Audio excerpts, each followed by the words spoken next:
to Straight Talk from the Factory Studio. Let's introduce today's guests. Now, she is a multi-talented Afrobeat artist who has a top 10 hits, and she's making her way to Canada. Come in, Chi. Welcome back. How are you? Good, how are you? Very good, thank you. Awesome. Today, we are also joined by a very talented musical theatre star who's here to promote his new album. Come on in, Stephen. Welcome, Stephen Skilton. Yeah. How you doing? Good. Yes. Hey, Steve. Let's get talking.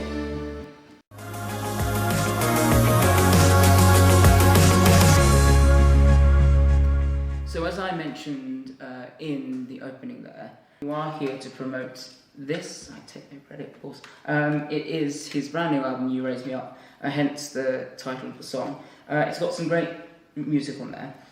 Take us through some of the tracks on your album and why you chose those tracks. With one of the songs, Hold Back the River. Yeah. For me, it was through a relationship that I had that went down the drain, and I got really emotional because it's something that I was really attached to. So I thought that song fitted me the most in that stage. Yeah. And then with Too Good at Goodbyes was another relationship song. Okay, yeah. And then with You Raised Me Up, it was an emotional song for me because it was the last song that I sang to my cousin before she passed away. Yeah. And it was played at a funeral, so that's the most song. Yeah. Brings the emotion out. Yeah, you didn't know that, did you? Oh, no, I remember you telling me Oh, actually. okay. Yeah. Yeah, hence the title track, yeah. But that does bring a lot of emotion to you when you sing that. And you have made an exception today because you are going to sing it to us, and that's going to be a real treat, but you don't tend to sing it anymore. No. No, because it's just too emotional. I always cry during the song. Yeah, he does. And then I just run off. He was crying during the actual recording of this. You can hear the raw emotion there. But you know, it's a great album, and it's got some amazing songs on there. We've got Jealousy, which is the Will Young track. Hold Back the River, as you said, Annie's song, which is a very good song. Yeah. You may have heard him sing that when he did Seriously Talented. Did you? No, I didn't get to sing it. Yeah, I don't remember that song. Okay. No, Fred Brown song. Oh, Okay, right, yeah. You haven't seen The Last of Me, which is a Cher track. You Raise Me Up, Too Good at Goodbye, Dance With My Father, that's a nice song. How do you dedicate that song, Dance With My Father? Dance With My Father, I haven't spoken to my dad for nearly 5 years now, so hearing that song, it makes me think of my dad from the past, Okay, yeah. when I was a child, and he said to me when I was a kid that whenever he died, he wants that song played at his funeral. Okay. So that's. But you wanted to play your version of the song? Yeah. Oh, that's so nice. So that song always has meaning to me. Yeah. No, it's a beautiful song. If you could walk into somewhere like H&B, or the musical stores are available, where would you find your album sitting on the shelf? I would say in like the ballads. Oh, okay, easy listening. Section. Yeah. Because most of the songs are quite ballady. Yeah. And they're like got the high notes. So it's more specialist, easy listening, which has actually done very, very well these last couple of years. Because people seem to think that easy listening music doesn't hit the charts, but a lot of people have come out producing albums with ballad songs, as you said. And I'm sure you're going to do the same with this, so hopefully people will go and buy the album. Unfortunately, we can't sit here talking about you all day because we have a show to do. Sorry. But we have got a lot to talk about. I'm going to move on to you, Chi, because you, my girl, are moving to Canada, aren't you? Yeah. Yes, you are. You're going to pursue your career in Canada. Yes. Have you been to Canada before? First time. Oh, it's your first time. Okay, interesting. So, how long do you plan to stay out there for? Well, I got a visa for 2 years. Oh, wow. But I'm initially going for 6 months just to see how it is, Yes. test the waters. Yeah. If I like it, I can stay. But Yeah. initially until November. So you want to start your career out there in the Afrobeats market? Well, my producer used to live in the UK. Oh, okay. But his family are all in Canada, so when, because he was on my course, when he finished studying, he moved out to Canada, and he said when I finished doing my masters at the time, he said I should come. Oh, okay. So as soon as I finished, I was saving up, got my visa. Yes. Now I'm going. Yeah, because it's very difficult, I know, to launch a career here in the UK, as you know, and it's expensive. Yeah. And to say the least, it's a struggle, even for someone of your popularity. But you have been very successful in your country. Yeah. You've had a top 10 hit, and you've produced a string of singles. Where do you see your music going from now when you reach the mass market? Well, like you said, it's very hard for like females in the UK, especially like Afrobeat females in the UK. Like if you know, I don't know if you know any Tiwa Savage. There's a girl called Tenny. They both lived in the UK, and both of them went back home to make it, and then they came back, and like now they're just traveling everywhere. So I feel like me leaving is like the perfect thing for me to do. Yeah. And just be able to like travel. Like I think my music can be played anywhere once it's like reached like mainstream. Yes, because you have had airplay on MTV and that sort of stuff. So it's he's thinking, that should be me. I do this. I'm like, yes. Steve. But don't worry, you've saved up a lot to get to where you are. So yeah. it's not easy. It's not something that someone like me can just easily do. Yes, I'll teach you. Yes. Okay. So let's get on with our first topic today.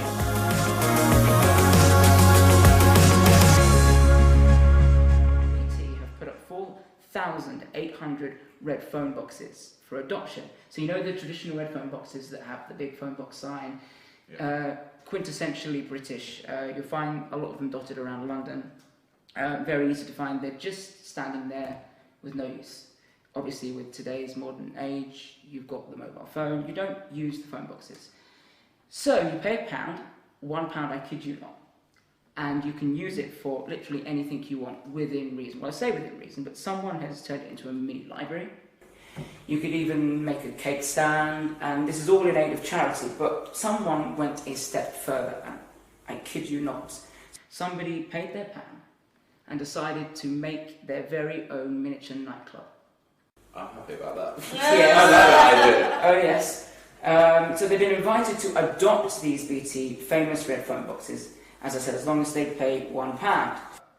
3,683 phone boxes are up for grabs as part of the Adopt the Cause scheme. So it got us thinking, with this scheme, you pay £1, what would you do? What would you convert the traditional phone box into? I would say like a little music studio kind of thing. I was thinking that. Can we do a Doctor Who? Ooh. The TARDIS. Oh, because it's tiny. I mean, what are we supposed to do in that tiny space? Well, I don't know. You could rave, I suppose. Someone did. Silent rave. Someone did. Oh. Yeah. Like when you're in like the music shop and you've got the headphones on, and you're just like jamming away in the shop. Oh, People looking at you. dead. Yeah. I think I feel a bit claustrophobic in the telephones. Well, Sorry, the let me page damn it. Oh, yeah. As I said, one payphone. This was in Devon. They turned this small phone box into the world's tiniest nightclub. So it can be done. I mean, but it just got us thinking. I don't know what would I turn mine into. Probably like you said, a music studio or something. That'd be really cool if you can just have like a booth in there with headphones and. But I don't know. Somewhere we can warm your food. You only buy food outside and it gets cold. Good idea. Let's have a little microwave with some. Yeah. Would you charge there for that? Oh, hell yeah. Yeah? We're raking it in. Yeah. Okay. So this is all in aid as far as I know. It's a scheme. And it's helping charities, including cancer causes as well. So it's all for a good cause. And they're starting to rehouse these phone boxes that once were no longer used. But it just goes to show that in this day and age, these poor phone boxes, that when you have tourists, it's quintessential that it's British. It's like Doctor Who, it's British. And they're just not being used anymore. So I think it's a really good idea to transform these phone boxes into something else. Even if you want to be a plonker and turn it into a nightclub, so be it, you've paid your £1, do what you want to do. What do you think? I'm trying to figure out with that. How can you fit people in there? Yeah. It's like a one-person nightclub. Yeah. That's what I don't understand. Like do the whole and shake. I'm like, no. Oh, I never shit. should. I was like, no. Has come up. Have they cleaned them out? I know they're kind of dirty in those little boxes. I think they have been refurbished. Yeah, I'm not going to do this. I think they've been refurbished.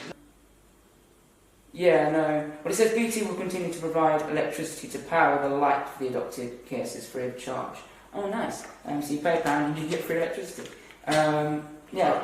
Charge your phone. Yes, that's a good idea. Well, you kind of do that now.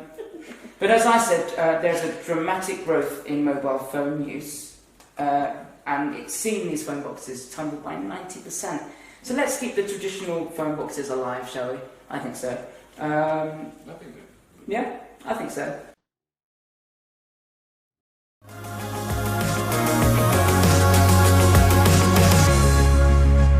Right, we are going on to our next round, and it involves this guy, because you could say this guy is a little bit of a Cher fan, like me. Yes. I know a lot about Cher. I hope you do. Because we're going to test Stephen right now. So, Chi, you've got your sheets? Yeah, I've got my questions. Okay, so you're going to start for us. All he has to do is get 7 of 10 questions correctly, then he wins a prize. I'm ready for this. Yes, he's ready for yes. I'd like to say the prize is a surprise, but it's not. But Surprise is a prize to me. that's it, yeah. I'm ready to win. He's just grateful to be here. So yeah, if he gets 10 correctly, then he wins an extra Shamazing prize. What did they say? Shamazing. Okay, go with your first question, Chi. Let's fire away. Okay, number 1. Who was the artist that Cher married, forming a duo in the 1960s? Sonny Brown. Ding ding! Got it correct. You're good. Okay. You've got question number 2. What was the name of Cher's first solo album? So I've got 2 stuck in my head. Okay. I'm gonna have to push you. So I've got Walking at Memphis, or If I Could Turn Back Time. I'll have to accept that as your answer. No, the album was called All I Really Want to Do. Number 3. Cher played the role of which artist for her 1990s hit, Walking in Memphis? Oh, I should know this. It's very famous. Yeah. I've gone blank.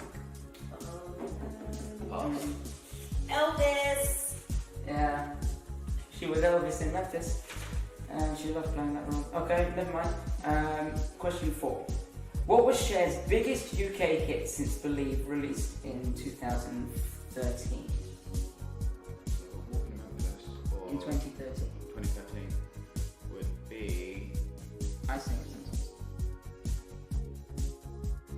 It's not. No, it's everything last to me. Sirens. I hope you find it.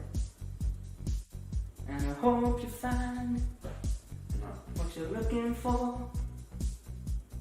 You've heard me sing that before? Yeah. Right, and he's just like, okay, he's like, yeah, that was her biggest radio play in the UK since Believe. So, yeah, okay. Number 5. In 2010, Cher starred alongside Christina Aguilera in which film? Burlesque. Yeah! It's one of my favourite films. So how many is that so far? 2. 2. Okay. What was Sonny and Cher's first number 1 hit? I've got you, babe. Bingo! Well done. Cher is currently touring Australia, singing the songs of ABBA. But what is the name of her latest album released in 2018?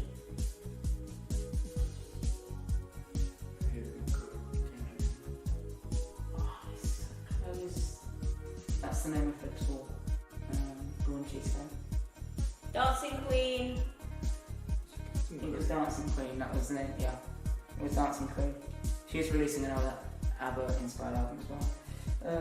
Okay, question 8. The Cher effect, used in her 1998 hit Believe, is more commonly known as what? Auto-tune. Very good. Woo! Yay. She used to move the mic Yeah. when she performed. I see, I didn't know that. Number 9. The Greatest Fame was a leaked duet between Cher and which other pop artist? Lady Gaga. Yep. Okay, what was the name of the online CD that Cher released in the 90s. So it was only released online.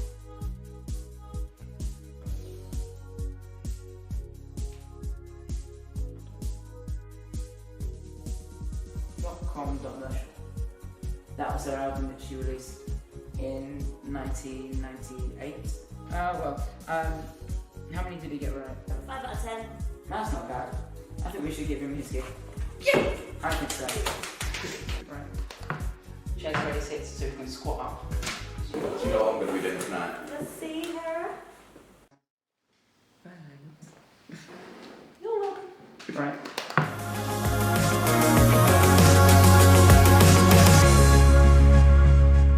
Children are going to school as young as 5 without being potty trained. Can you believe that? So primary school children, 5 to 7, are not potty trained when they go to school. This is what a study shows. But what are teachers' rights in terms of helping children? Is it down to parents to do that? To potty train their children, make sure they're prepared for school? Or do you think teachers have the right to do that? Chi, you're looking very... Yeah, because I don't understand. How could your child be 5? Sorry, that's really insensitive. Sorry, I'm so sorry. No, I understand. I feel How like... can they not be potty trained at that age? I feel like, yes, they should be potty trained at home. And if not, and there's a big problem, either you're sending your child to school in nappies, or you sign a consent form saying that I'm okay for the teacher to help my child. Yeah, but teachers still aren't allowed to do that nowadays. So then they need to be potty trained at home, period. Sorry to disturb that. But with that... Don't worry, she's on a rant. I'm going to be on a rant now. Yeah, okay. With that, with the teachers that have the licence to deal with younger kids, they are allowed to deal with kids that have that wear nappies in schools at that age. Yeah, but generally it's a tricky one. I had to when I was a teacher. No, okay. Oh, really? I used to be a preschool teacher, so No, did you? I used to have to do that. Did you change I kids? didn't know that. I had to change Really? kids' nappies. How long ago was that? How old were the kids? Between 4 and 6. Ah, It was preschool before they started. I didn't know reception. that. Oh, Oh, okay, so you're talking about infant, right, okay. But some of them that were literally just about to go into reception were still in nappies at that age. Yeah. But to be honest, I feel like there was a girl in my younger sister's year who kept on wetting herself until like she was in year 5 and year 6 primary school. So I feel like, I guess it depends on the child as well. I mean, if you know that your child has an issue, then obviously the parents will sort that out. Yeah, but the life of, and I'm not a parent yet, I've not been blessed with that, but I mean, the life that parents live, you know, especially nowadays with childcare, it's so expensive, and working mums have to go out, you know, early, and they just simply don't have the time to do minimal tasks like that. I know it's a big ordeal, but talking I'm more talking on about like bringing like a spare change of underwear, skirt, leggings or whatever they wear, put them in the bag. If you know your child is prone to wetting themselves and not properly... People just don't have time They don't have time to put a spare change of clothes in the child's bag. Yeah, but not in this day and age. You've got the parents running about... You cannot say that. Parents still have of time to give them food adult? in the morning, get them dressed, so when they're getting dressed, the night before, prepare it in the bag. Yeah. But on a more broader subject, it got us thinking about what rights do teachers actually have. Because nowadays, teachers aren't even allowed to help up a child when the child is upset. And I remember when I was working also with children, these kids come in and they were in their own clothes, they weren't in uniform. And I said, "Oh, did you have a day of school today?" And they said, "No, we just didn't go into school." And I said, "Well, why is that?" And they said, "Because it's too hot." And I was like, "Okay, what do you mean it's too hot?" And then he said to me, "Oh no, the teacher I'm not allowed to rub sun cream on our skins, so we can't go into school." And my jaw literally dropped. I thought, "Are you having a laugh? Teachers cannot touch..." Why can't they rub something on their own skins? Before they go, But I don't find it an issue that teachers should be stopped from doing that, because to be honest with you, most teachers are parents anyway. Yeah. Yeah, but I understand why, you know, with all of this... Yeah, but then you're comparing them to all the wrongdoers.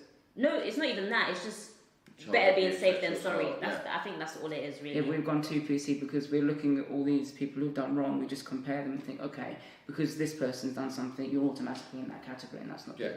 We need to be moving forward and trying to get back to some sort of normality where we think, okay, you know, teachers are parents, and if a child is on the floor, use your common sense, help the child up, or teach children how to do it. When I was at school, it was just really strange because whenever anybody was upset, instead of helping them up, you'd just form a big circle. I'm thinking, that doesn't help. I'm thinking that just makes the person in the middle feel really, really ashamed of being there. And yeah. It makes you feel intimidated as well. But no one was taught when you're upset, help the child, take the child to the teacher. Whatever you need to do. And we just didn't really do that. You know what the problem is? In this day and age, everyone is so sensitive. Yeah. Like, you can't even talk without someone getting offended. Of course, we're PC mad. So it's not going to change. It's only going to get worse. Yeah. It's not going to. It's going to get worse. Yeah. So No. for them kids letting themselves in school, I'm so sorry because I don't even know what to say. Literally, I don't know what to say. Yeah. If your mom or dad hasn't potty trained you when you were younger, then you're going to get bullied in school for wetting yourself at an older age. Therefore, you as a child, you're going to go through a lot of mental health issues. Of course. You're going to have to sort it out yourself. Yes. Sorry. That's what I like to do. Yeah. Sort it out yourself, innit? I mean, it is down to the parents, but I am kind of on the side of them because it is a busy, hectic life as it is, and childcare is just so expensive. But I know it's a little thing that you can just do like that, as you said. You know, just pack it when you're making their lunch. You know, it's yeah. But most schools now have, well, they used to have facilities where they have spare clothing that children can wear anyway. Some schools do. Yeah, I mean, my school certainly did, and I know for a fact. Not saying anything, but yeah. So he knows. Don't worry, the cameraman knows. Oh dear. Yeah. But yeah, no. Those days. Oh my lord. Awkward turtle. Yeah. We both done it at the same time then. Yeah. Hi guys, how are you? My name is Chicutie and you're tuned in to Straight Talk. Look what's right there. She's got a boss back. She's got some dilemmas and she's about to fire them our way. See if I can open this. Oh, let's do a long one first. What have you got for us? Are you guys ready? I am. You are living with your family in a poverty-stricken country with no food bank, and you're all starving to death. One day, when you're out trying to find food for your family, you come across a sack of money that has fallen out of a truck. This money has to belong to someone else. Do you return it or take the money back to your family? Wait, sorry, can I add? Yeah. Obviously, when you have all this money, you're going to start like being able to buy stuff and renovate your house or whatever. Oh, okay. And So obviously, whoever's this money that dropped out the truck is eventually going to find out and come to you. Right. Okay. So, what do you do? You would leave the money there, return it, or what do you do? I would chase after them. You chase after the truck? Yeah. You haven't eaten in how many days? I would Where you going? I would literally have that small bit of energy that I have, chase after them, and hopefully when you give it back, they're like, oh, thank you, and they'll give you some of the coins or tell you to keep it. Yeah, you'll be lucky. Wow. It's always good to have manners. Yeah. It's like if you find a wallet on the street nowadays, some people will take it to the police station. Yeah. So you won't take any money out of the wallet first? No. Oh, really? I'm not that kind of person. Oh. I'm a good person. Come on, Jenny, tell us. Well, you know what? If what's happening, taking that money and we were getting out of the country. Mum, Dad, let's go. We're going somewhere. Yeah, exactly. I've got a windfall here. No food, no water. We're dying. If I go out the window, I'm like, yeah, it's money. Go on that first bus, boy, buying all of us bus tickets. I love how I'm the most sensible one here. You have to think about yourself in this kind of situation. You and your family are dying. You find this money that you could, you know, if you believe in God, be like, oh my God, thank you so much. You've done this for me. You have to seize the opportunity. You're never going to get another one. What about the person who's lost the money then? Yeah. There's a reason why that person lost their money. Maybe it's their karma. So if I took the money, I wouldn't want the person to come after me. And they could end up doing anything to me and my family. Yeah, true. But at least you're giving yourself and your family that chance to escape first. That's just how I see it. What are you, Sean? Gotcha. Yeah, I'm kind of on the fence, but I have to, as much as I love you and the fact you would do that, I mean, that's brilliant. I have to kind of agree with you because I've been in that situation where I have lost my wallet and Yeah, money has been taken, Okay. and therefore, you know, and when I needed it most, and I don't want to be on the end, and I was praying that I would find my wallet, and I did, just not the money. So I wouldn't want to be the one who has to sacrifice losing something. But then again, the hypocrite in me would probably not do the same. If I saw 20 quid on the ground, I'd pick it up and be like, okay, cool, that's my drink to pay for tonight. So, but as you said, if you put yourself in that situation where it's a lot of money and it could change your family's life, and they are in desperate need of it, then family comes before anything. So I kind of agree with what you're saying. Okay. You and your friend are stranded on an island and are both critically ill. However, there is one antibiotic that can cure one of you. How do you and your friend choose who gets the pill? So I would break the pill in half. Oh yeah, good idea. And you're both dying. By the time you're in half, all of the sugar, whatever's inside is coming out. No, but if you break it sensibly, Yeah. slowly, You you think still of have that. the powder inside both of the pills. Some people have to do that if they can't swallow tablets. Yeah. Okay. Yeah. What if you can't break the pill? Then who do you choose? This is too easy. That's not what you had in mind. You're your best friend. When you wrote that, it's not what We you had both in mind. died together. Oh, that's sad. Best friends bond. Oh, that's sad. Like my bracelet. BFF. Oh, Yeah. okay, you. So If we me have and to my do best this, we friend have to do have this. to choose. Both agreed. Both died together. Yeah. Okay. Simple. Everyone's dying. Yeah. Go right ahead. Okay, last one. Okay. Oh, God, I'm not opening it. Oh, this is the last one. Okay. Yep. Oh, it's a small one. Would you ever re-gift something? I have. Yeah. I literally have before. Yeah. Have you, Sean? Yeah, there's something wrong in that. I re-gift things all the time. I'm like, Really? what? Yeah. I'm like, if something's brand new and I haven't got a use for it, then I just, yeah. So I've done it to my nan for Christmas. What have you given your nan? It was a present that I got given like a few years before from her. Mm. And of course she was quite old. Oh, she wouldn't remember that she gave it to you. Oh my God, So I Steve. literally gave it back to her. And she was like, oh, this is a nice present. I was like, yeah, it was. It was really nice. And then she still doesn't know that it's the present that she got me. Oh, she does now. So we're wrapping up today's show. It's been fantastic talking to both of you. Thank you for joining us, Stephen. You're very welcome. And you're in luck because all three of us will be back very, very shortly for another great edition of Straight Talk. Until we see you again, bye-bye from all of us. Take care.